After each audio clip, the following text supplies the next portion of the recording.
Hey, we are the Lab Doctors. I'm Amanda. I'm Dorothy. And I'm Zhao Yong. We are biomedical researchers who realized we still have a lot to learn about science. So why not join us on this quest?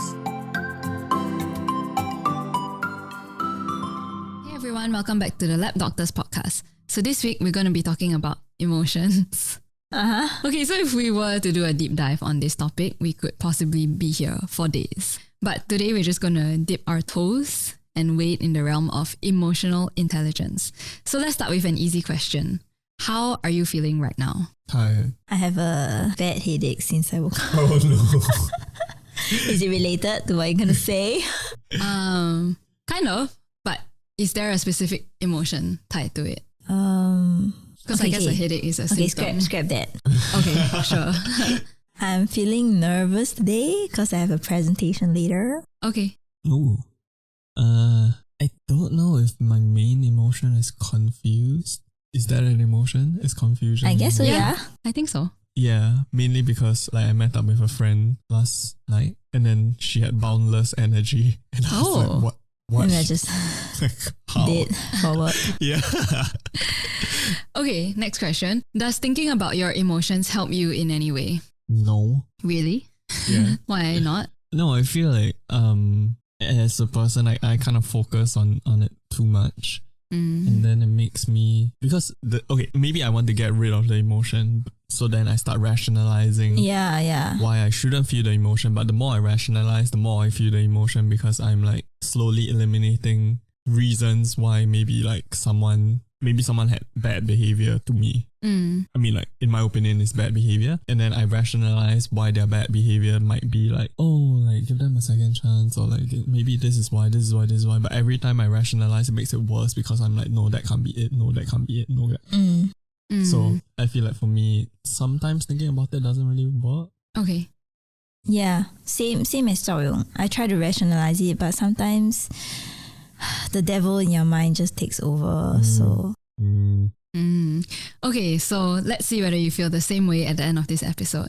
Okay, so final question before we start. What do you know about emotional intelligence? Rationalizing your emotion and trying to think it through. Along the lines of that? It is the thing that will allow AIs to become like humans. EI. Yeah, Hey. actually EI is the acronym for emotional intelligence. But yeah, actually what Dorothy said is pretty much it. It's the ability to recognize and understand your own emotions and other people's emotions. But it also involves managing these emotions to achieve specific goals. So a note about semantics. Have you heard of EQ? Yes. Yes, so emotional quotient. So basically, it is a measure of a person's emotional intelligence. So someone with low emotional intelligence is referred to as having maybe low EQ, and it's often used interchangeably. So do you think emotional intelligence is important? Yes, of course. That's why there's a measure for it, and there's a bad stigma when it comes to you have low EQ. But I feel like people kind of misunderstand the term EQ also. Yes. They use it to mean social abilities. Yeah. When I don't think it's necessarily the case. I feel like EQ is a lot more introspective rather than what's the other term? Extrospective. Looking outward. I don't know what the word is for it. I feel like, I think society in general will probably benefit a lot from people knowing what they're really feeling. Which I completely agree. But sometimes I think maybe I'm a bit stuck in an echo chamber, because I was reading this article where the reporter interviewed this psychologist and researcher, Mark Brackett, who is one of the leading researchers in today's episode. And apparently there was a lot of resistance to learning social and emotional intelligence skills in the US, as it is not seen as essential or valuable. Really? But it's actually very far from that, because work by Brackett and many other researchers in the field are backed up by decades of scientific research and data. Okay, so I also just want to preface this whole episode by saying that emotional intelligence varies from person to person. The point here is to understand yourself better and how you can work on developing skills for emotional regulation. Okay, so with that, let's talk about some general signs that would indicate a low or high EI. So Daniel Goleman identified 5 key components to this. For each of these components, I'll give you a description of what it is and 2 examples. So what if someone has high EI or low EI? The first one is self-awareness. So this involves the ability to recognize one's own emotions and understand how they impact your thoughts and behavior. Okay, so say you're receiving constructive feedback from someone. A person who is self-aware might recognize that they tend to get defensive in these situations and actively work on changing that behavior by listening more attentively or asking more questions for clarification. So a person who struggles with self-awareness might become dismissive when others try to point out their weaknesses. Okay, so for the rest, I'm going to give you either high EI and low EI, and you can give me what you think the opposite is. Okay, so number 2 is self-regulation. So imagine a person receives an email from their boss with an unreasonable request. Someone who struggles with self-regulation may fire off a heated response and blame their superior. Right. So someone who is good at self-regulation may hide their emotions and never let them be known. No lah. And just say yes. that would be called repression. Probably not reply instantaneously and think through it and write a nice rejection email. Yes, so exactly. So this person may recognize their initial impulse, take a moment to calm down and respond more professionally and effectively. Okay, so and the third component is motivation.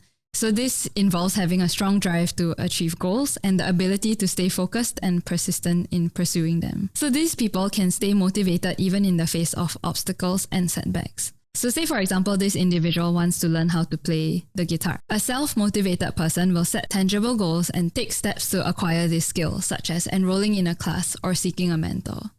Someone with low EI might sporadically, when they feel like it, try to play the piano and then drop it. Guitar. I was talking about myself. Yes. I was going to say worse. I would just quit. Yeah, pretty much. I think motivation is pretty self-explanatory. Okay, so number 4 is empathy. So here we are talking about the ability to understand and relate to the emotions of others. So this is where understanding others also factors into emotional intelligence. So the example here is your classmate is stressed out about an upcoming test. A person who lacks empathy might dismiss this friend's feeling as overreacting or unnecessary and fail to provide the emotional support that they need. Whereas an empathetic person would Just study lah. You'll be fine, what? What's the issue here? I don't understand. No, I would. So your friend is freaking out. Tell has a. Yeah, just sit down and study. So would you say you are dismissing their feelings as overreacting and unnecessary? I wouldn't say so. I would give them my notes, I think. Really?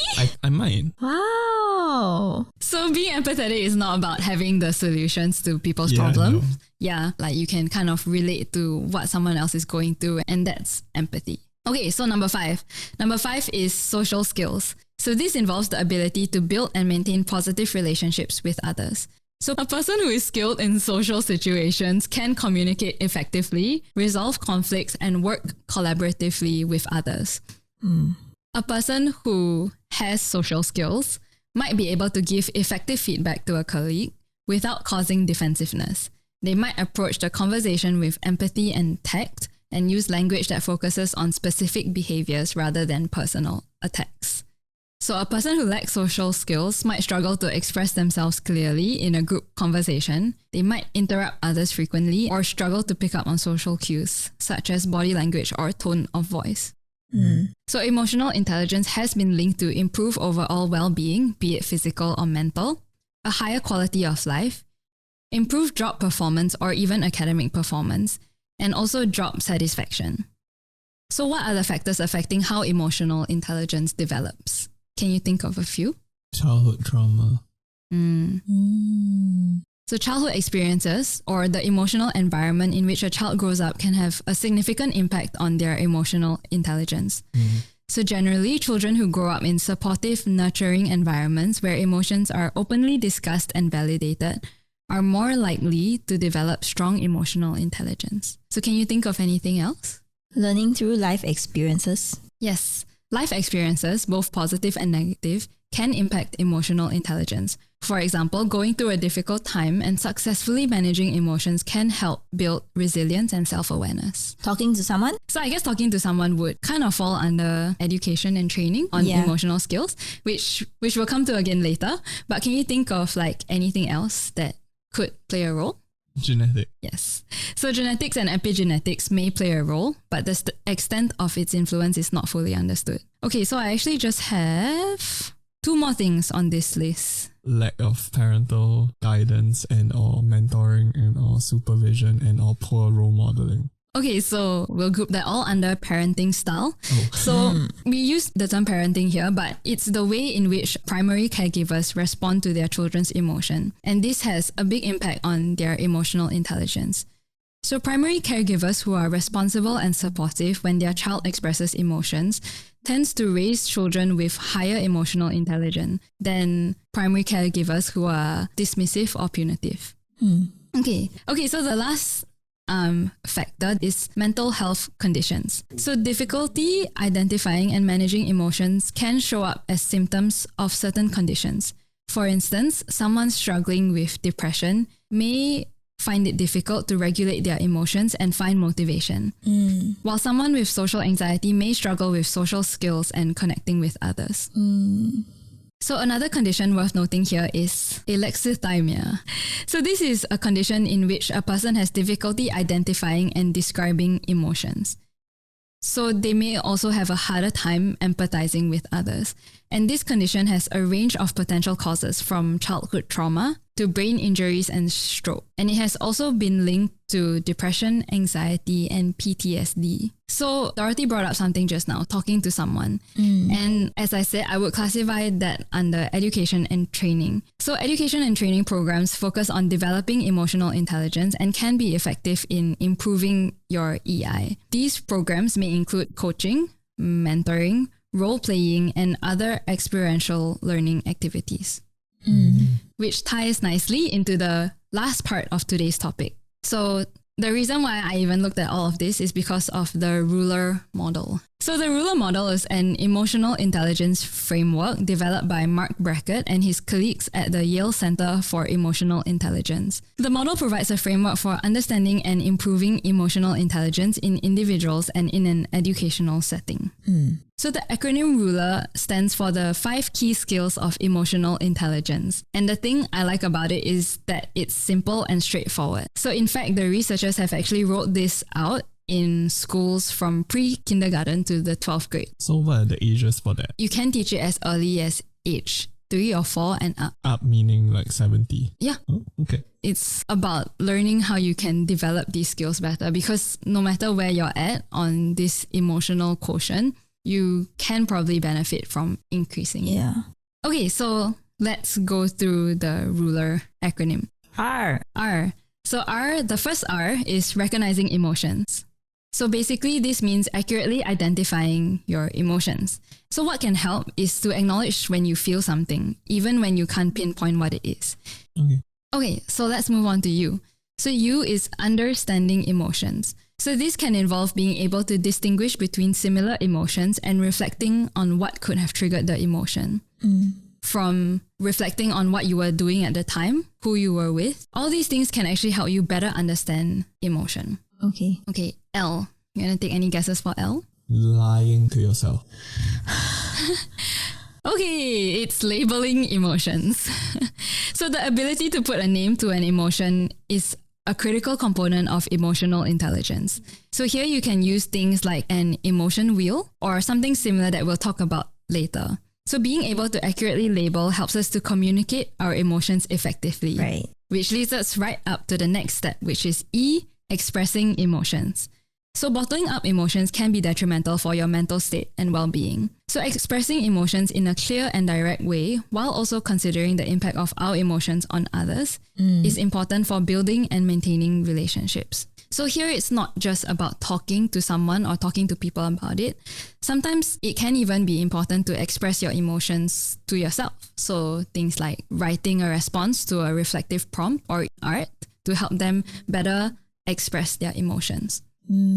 Okay, so finally, the last skill of the RULER model is R, regulating your emotions. So this involves managing our own emotions in a healthy and constructive way, as well as helping others to regulate their emotions when needed. Developing these 5 skills, individuals can improve their ability to navigate emotions in themselves and in others, and build stronger and more fulfilling relationships. Okay, so which brings us to the very last part of this episode.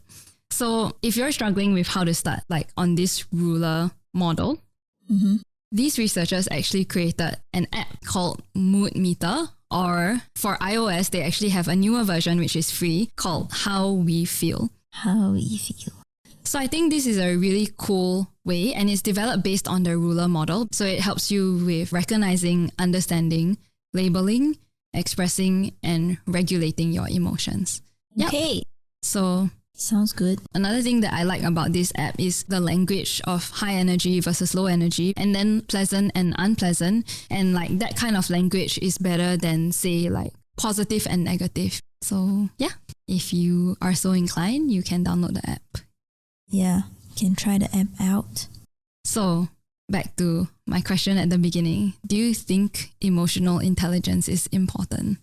Like for me personally, I think it's important. It is. It's good that you know your emotions, but sometimes it's very frustrating when you cannot control somebody else's emotion and you feel like they need to go to the same class as you. Like they need to go through this learning experience with you, because if not, it's just like, oh, I need to regulate myself to deal with this human being that can't regulate his or her emotions. Absolutely, yeah. So, I mean, it'd be better if like maybe at the workplace, everyone goes through this thing. I mean, yeah, it does get frustrating, but I feel like that's your benefit also. Like if you know how to regulate your emotions, or you know how to recognize your own emotions, you're also more in control of yourself and then how you react to all these volatile people, right? Yeah.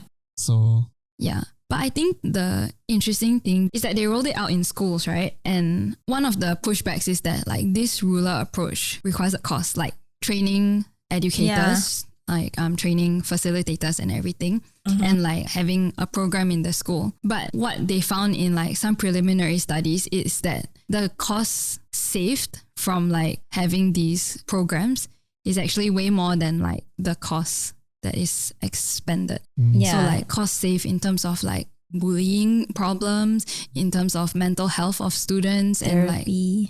and like counselors and everything. Yeah. So I mean, like change is difficult sometimes, and like convincing people that they require change is also difficult. But I think it's good to at least make small steps in the right direction. And as usual, subscribe to our YouTube channel and follow us on Spotify. A like and a comment would really help us out. You can also follow us on our social media, Instagram, Twitter or Facebook, and feel free to DM us any questions. Alternatively, you can email us at thelabdoctors@gmail.com. We'll post the links in the episode description so you can check that out if you're interested. Thank you. Bye.